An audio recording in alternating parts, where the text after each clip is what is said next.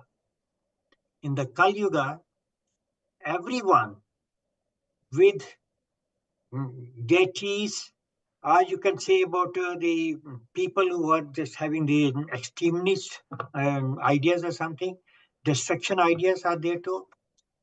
They will dominate.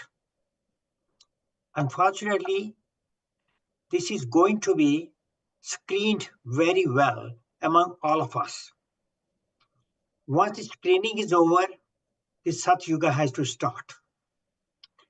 Now, in between the timings, whatever we have it, here you will see that the crimes, natural calamities, destruction, highest of this vandalism, and you can name anything, is going to be right on the top at the moment.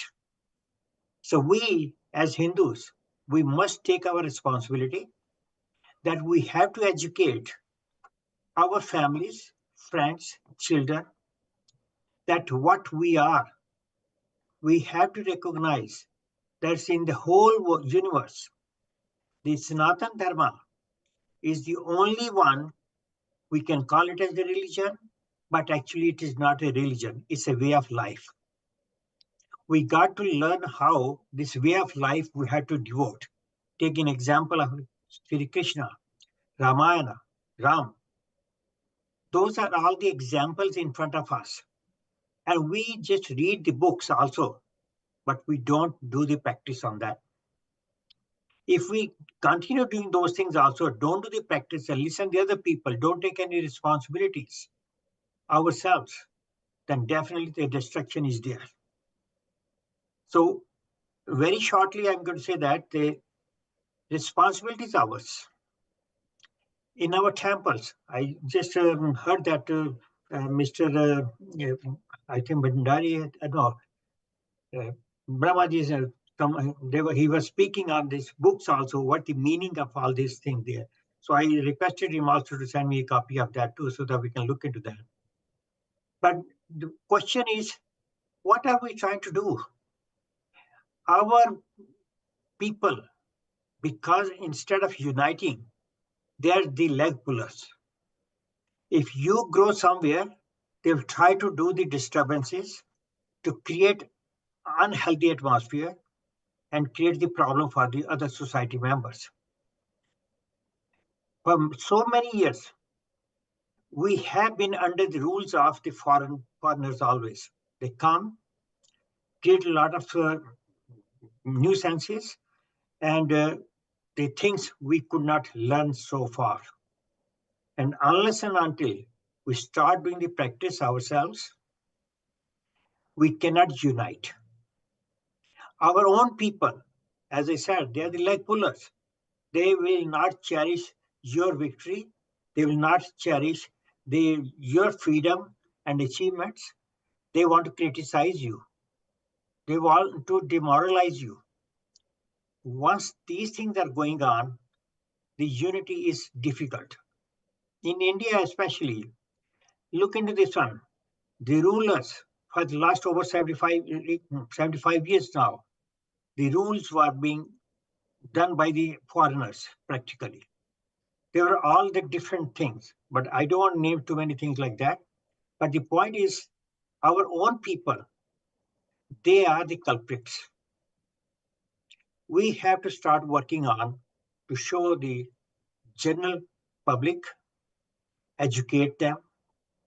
I just heard this sister, she was talking from Malaysia also. It's a very good youth organization, which is she was trying to work out on that. And I think these things definitely are needed right now. And I thank you very much for this Nityanandaji, the step what he has taken so far.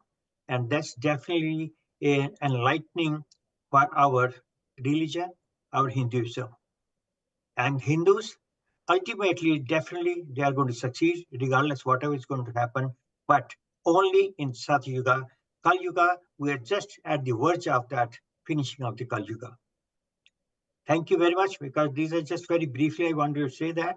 And I think this is what we are trying to educate in our temples. And I go to the mosque, I go to the gurdwaras, I go to everywhere. Okay. Thank you very much. God bless all. Jai Nityananda. Thank you. Thank you so much, Vijay Kapoorji. And one thing that I would like to also add in here, or I would like to bring in, is Ma Muktika, would you like to share on how this aspect, that as we are talking about the solution, as we are approaching the solution, how do we look at, and we are having Vijay Kapoorji and various people who have been, who all of whom are highlighting on the fact that it's not just awareness, but also the importance to, for Hindus, one is talking about unity is one, but also waking up to these facts and learning or understanding what the solution is. But because for many people, like Ravi Jia had highlighted, if a person wants to stand up, what do they do next? What is the solution? What do we travel towards? So would you like to highlight on what is the solution that you think? Solution is within ourselves. We have to create more understanding among ourselves first, then distribute that understanding among our fellow members, families, through the temples, through the unities, and through all these actions. What you are doing, Nityananda ji, he's doing that thing also a great job. And I was really thrilled to see all these kind of the actions were going on. So the solution is among ourselves and within ourselves. And we have to educate, and we have to inform our fellow colleagues, whatever we have, and we have to educate them through the temples, through all the gatherings. The more and more preachers we have, will send it out, everybody start talking about these things also, the education will wake up the whole society. That's the only solution, I think. Vijayji, I think you brought up a very good point. See, just like how we have the Vatican that is considered as the Holy See for all Christians, when there is, a proclamation or something that comes from the Vatican, sharing, then all Christians, abide by it. Similarly, when the Muslims, or when each community is looking at what comes from their scriptures, or the being who is at the helm of it all. Similarly, I think Hinduism is really ready to take on a holy see that is specifically there for all Hindus, for everyone who is part of Sanatana Hindu Dharma, who feels that the benefit for them comes, as you very rightly put, it definitely starts from within us, the way we take responsibility. But when you have that guru, when you have that enlightened master who is going to be there as the one who has taken up the responsibility for everyone, for the 2 billion plus Hindus and others across the globe, then that being becomes is at the helm of everything. And Kailasa today stands as the solution that has been given to us by the Supreme Pontiff of Hinduism, Bhagavan Nityananda Paramashivam, as the holy see of all Hindus. It is a land, it is the nation, the sovereign nation that has been created to support, to empower, to stand by every Hindu on this planet. It is meant for Hindus. It is going to be run by Hindus. It is run on Hindu principles. In fact, the Bhagavad Gita is the preamble to the constitution of Kailasa. And when we have such a huge asset, available for us, all we need to do is really come together and say, in that space of Advaita that we have learned from our Shastras, how do we align and make use of the benefit, make use of everything that is coming our way to live Sanatana Dharma? For, as everybody said, it is not a religion, but it is a way of life. And how do you live that way of life? How do you learn? How do you imbibe? How do you radiate the principles? How do you create your life filled with success, fulfillment, and completion? The solution is right there in front of us. Swamiji, the Supreme Pontiff of Hinduism, who has been coronated by over 1,000, pontiffs, who have come together recognizing what he is bringing to the entire humanity. And for the nation, the sovereign nation of Kailasa, that has been created by him as a solution for all Hindus. I think it's time we came together. I think it's time we stood as one and shared this empowerment with the rest of the world. And I think that is what I wanted to share here and bring to the notice of everyone, that if we do not come to that space, the future of our children, the future of the next generations is going to be deeply impacted in a way that I don't think we are prepared for. That's what I wanted to share, Ma. Thank you very much, Mukta ji. A wonderful points what you mentioned on that. I can add a couple of more points in there too. Since we have been learning and listening right from our childhood, the charity begins at home. United we stand, divided we fall. These are the examples given to us, but we are missing the actions. Yes. The actions are united, unity, and know yourself within yourself. Once you realize that within what you have it, and you will spread those things also outward too. At the moment, it has become a basket of the good apples, but one or two, the bad apples are there. It is creating these disturbances. So unless and until we take out those bad apples, we cannot be united. But our attempt should be there, and we should always try to move forward on it. And I really appreciate that this message which Nityananda ji is giving over there to united all that, and it's really appreciable. I started doing that thing in the Canada also in 1980s to get all the temples together. But again, a lot of our people, they're jealous about each other, and this is where it broke up again. But I started the Canadian Council of Hindus to bring all the temples together. But the selfishness is there too. So we got to be aware of it. Our enemies are within us. Be aware of it. But go within yourself, understand yourself, look into what's right or wrong. You make a decision. Don't let other people make the decision for you. Then only we can survive and we can win. Dhanyavad. Thank you very much. Thank you, Vijay Kapurji and Ma Muktika for highlighting that. And I know it's nearly 9:20, and we have still a lot, because this topic that we're talking about is not something that can get over even in a day, if I have to say. But and keeping that in mind, I just wanted to request, there are more guests here who are waiting to share. So I'd like to request Ma Aparna Hande, who has been she is a proud Hindu who's been in the armed forces, a nurse, and she's also been awarded Woman of the Year in Cerritos City in 2012. So I'd like to request you to speak on what you think is a solution for Hindus.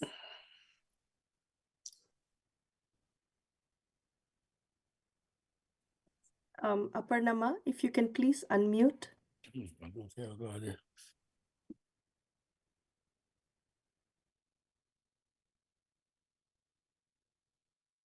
Hear me? Can you hear me?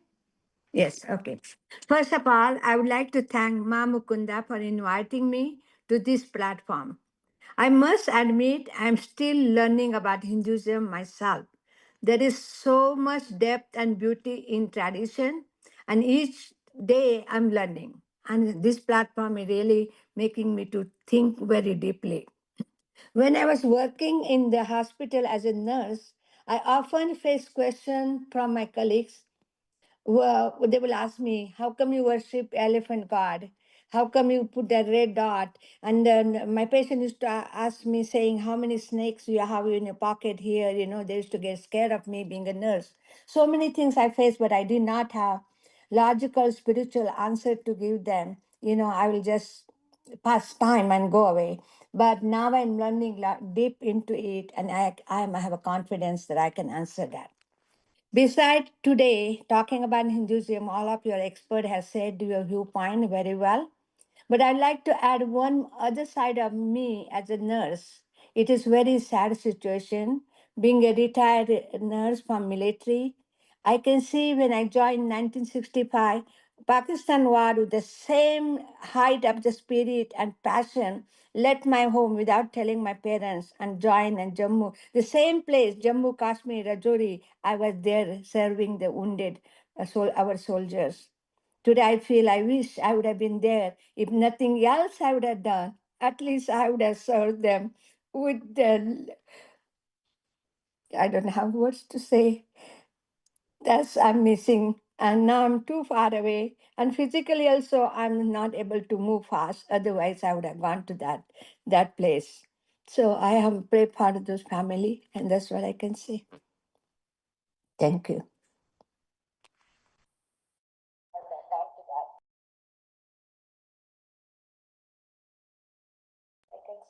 Thank you, Ms. Aparnaji.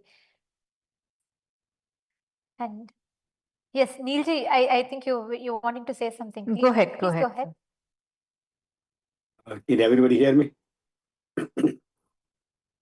Yes. Thank you very much, Sonaliji and everyone else, the Swamiji. Swamiji, I met first time in Columbus when we opened actually Nityananda Swami Temple in Columbus 2007. And I was actually chief guest here with the Swamiji too.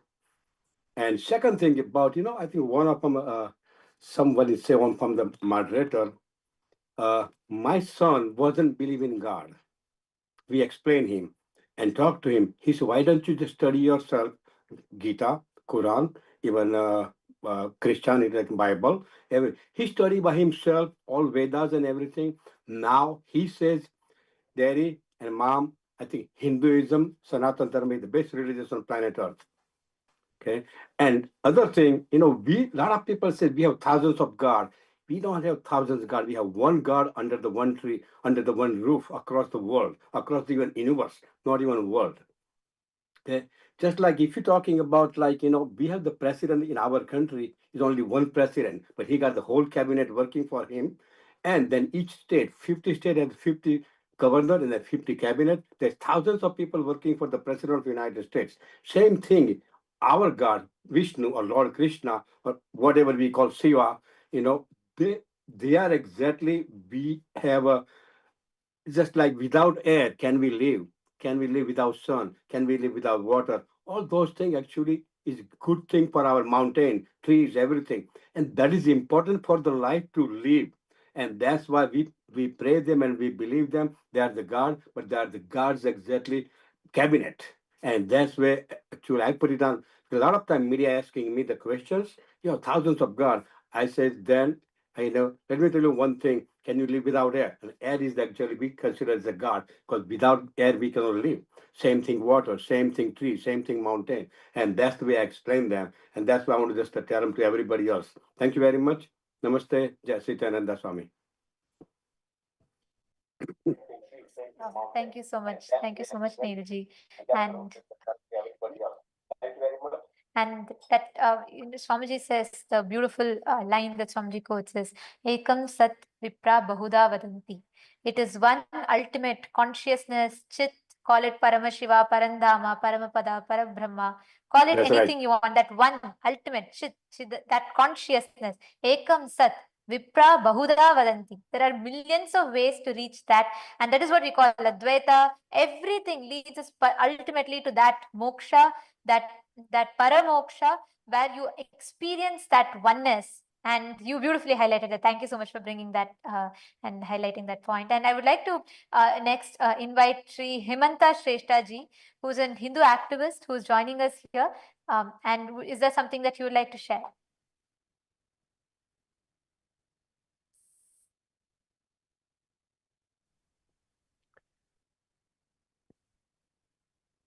Okay, namaste to all. So actually, I am not very kind of activist or something like that. Of course, I am a Hindu, and I am from Nepal. now staying in USA, Wisconsin. Listening to you all, so it is very good to hear from all of you different aspects of this, and it looks a little bit broader than what I thought. And Mr. Ramesh Khanalji, who is also from Nepal and our colleague. So, excuse me. So we are actually doing some kind of satsang or spiritual thought sharing on a virtual basis. And we have also come across these things, various incidents, and that those discussions and kind of thing, and trying to understand the reasons and what could be the root causes. So as we see in our Hinduism, wherever, I mean, in Nepal, Bangladesh, and India as well, the different social systems that we have. So that is one of the things that when we blame others that they have encroached to our religion or something like religion conversion kind of thing. So rather than blaming others, we have to look to ourselves. That because we are discriminating some of our colleagues, our fellow people. So I don't know how much these things have been working with your Swamiji and groups and other Hindu groups around the world. Though when we meet some Swami or invited in our virtual satsang, they always say that this is not the case. It is not to go like that, but it is happening in our society. So that is one of the very crucial problem that we have, and we all have to take care of those. And earlier speakers like Brahma Agrawalji and others have also pointed out some of the difficulties about what actually is Hinduism and how to explain, because even we myself don't know exactly what it is and how it is. So recently I have come across, and with this our own small organization here we have, and this virtual conversations. So we are doing this and try to understand all those Gita and other Vedas and Puranas and Upanishads. It is very difficult. And whatever we read the newer books and other listen from gurus and things, they does not make much sense to the world that we are living. So always we think like That's well. yeah, and so how we are going to make or explain those things, which is the, as you have mentioned earlier, that this is the living lifestyle that has been explained in Vedas and also in Puranas and Upanishads. So how we are going to explain this to new generations, people, so that they will accept it more heartedly. So these are the things, some of the things that I wanted to point out, which need to be understood, and even if not in a big group, so even if a smaller circle among ourselves, wherever they are, they can work these things out and try to listen to and also they study and Absolutely. make some sense, because it is very hard. Even the new books which has been written either in Nepali or Hindi or other things, it really doesn't make sense to the truth what has been the Very original true. or organic explanations of these things. So it doesn't make sense the way that it is written. Actually, So that's that point that you have highlighted, Hemanta Shrishtaji. Thank you so much for that. The point you highlighted brings us to the last point, but a very important one, because, like you said, even for people to have access to the original source scriptures, if a person has to read, and currently what is available is the Maximilian version, or the distorted version, history that is made comfortable or to suit the views that they want you to have. And this is how not just Sanatana Hindu Dharma, the various ancient civilization, ancient indigenous nations have been destroyed. That is why Swamiji not just has revived and re-established Kailasa, he has established the United Ancient Nations, reviving and standing up as the voice for the ancient indigenous enlightened civilizations. We have had hundreds of them, and Today, Sanatana Hindu Dharma is the only longest living civilization, and so many other ancient indigenous nations are literally facing a threat to their very survival, their home, or their traditions, their cultures, everything being persecuted. And today we have here with us, joining with us, we have Roberto, who's the national representative of the Enotopo community. He is here with us. He is part of the Encinetro Nationality organizations. And joining with us also we have the Rajya Sabha member, Sri Mahasatya Surupaya, who's going to be translating, because Roberto is a representative of an ancient indigenous civilization himself, and he's here to take this beyond what we are just talking about to a broader perspective of what Swamiji is already looking, foreseeing, and reviving and re-establishing.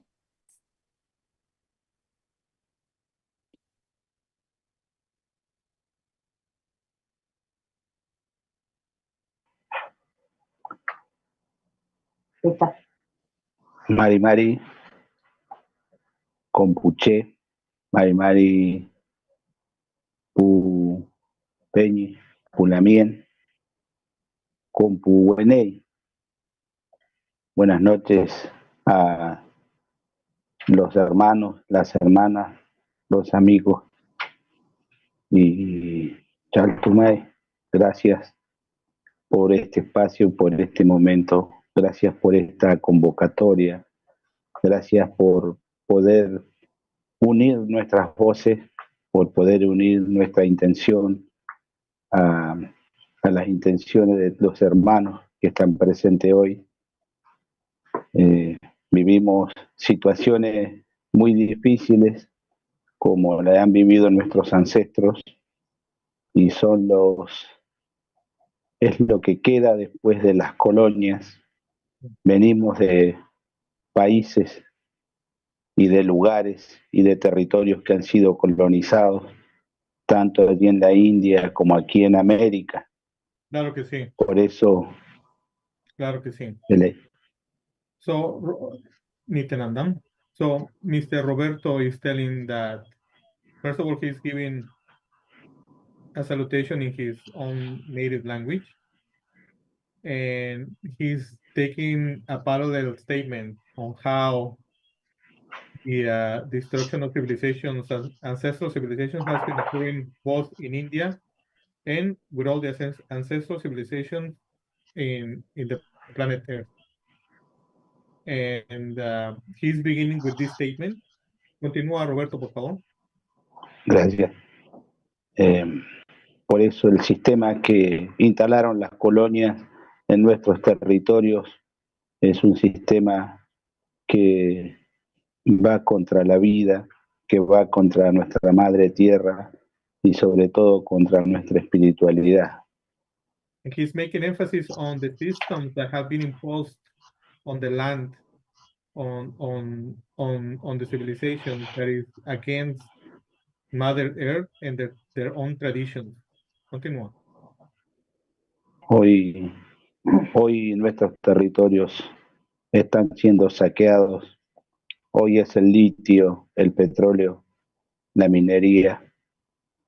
Eso deja muerte, eso deja culturas rotas, culturas saqueadas. Por eso es necesario esta unidad para el levantamiento de la ancestralidad. Thank you. Roberto is talking about how important is the union of ancient nations, because due to the fact that the exploitation of natural resources, lithium, oil, and minerals, is causing death, the broken cultural systems in their own traditions. He's making emphasis on how important it is to have unity within indigenous people, to make an emphasis on this statement.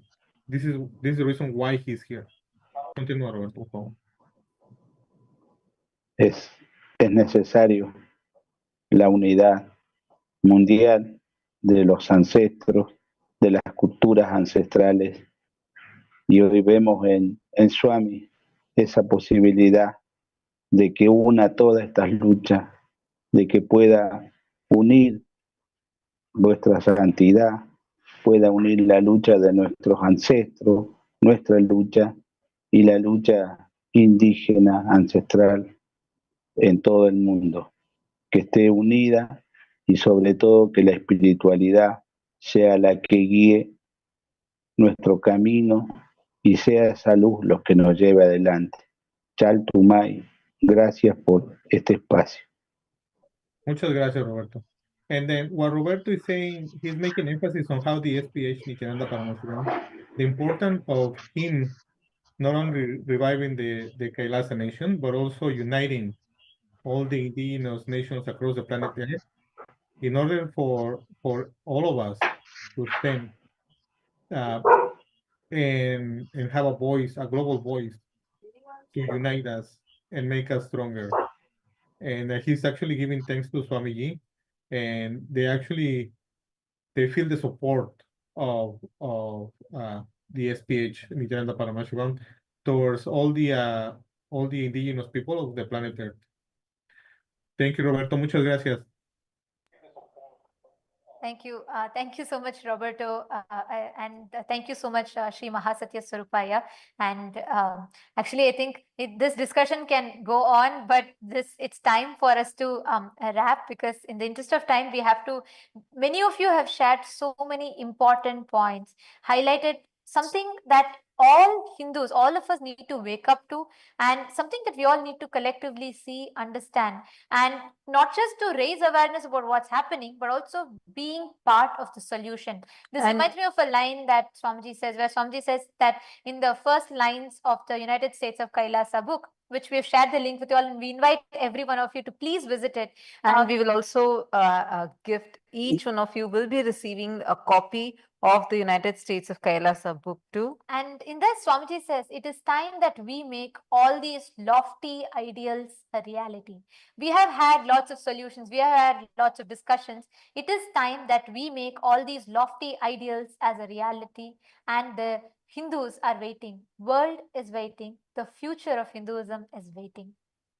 And all of us together are going to be we all are going to be working together. It is really, really wonderful to see so many people from around the world. And actually, like Mr. Roberto is here and Miss Sandra Silva who's here, like where all of you are coming from, like this broadens the perspective where like the Supreme Pontiff of Hinduism, he's not just reviving Sanatana Hindu Dharma, but reviving and empowering all the ancient traditions, ancient civilizations, and ancient civilizational nations, because of which right now we have way more than 120 plus indigenous nations that are standing strong with the United States of Kailasa. And now the 2 billion Hindus and the ancient indigenous nations, the indigenous people, are also getting a voice to voice out the persecution and to put an end to this Holocaust. So we thank each and every single one of you that has joined with us today. I know many more of you are wanting to share a lot more points, but in the interest of time, we would like to thank all of you for coming here, being here with us, and sharing your amazing insights and being part of the solution. Thank you all. Let us Thank all you very now much. offer our Jai Shri gratitude Krishna, Swami and Nityanandam. God the bless Supreme you. Pontiff God of bless everyone. Hinduism. And now we'll be concluding with the Purna Mantra. Om Purnamadah Purnamidam Purnat Purnamudachyate Purnasya Purnamadaya Purnameva Vasishyate Om Shanti Shanti Shanti Hari Om Tat Sat Sarvam Bhagavat Shri Nityananda Paramashiva Padaka Arpanamastu Om Nityanandam. Thank you, everyone. Thank you all. Thank you. Thank you, everyone. Jai Shri Nityanandam. Krishna. God bless you, Thank you everyone. so much. Thank you. Thank you. Hare Krishna. Hare Krishna. Jai Shri Krishna. Thank you. God bless all. God bless all. Thank you. Nityanandam. Nityanandam. Nityanandam. Gracias a todos por estar aquí, Nityanandam.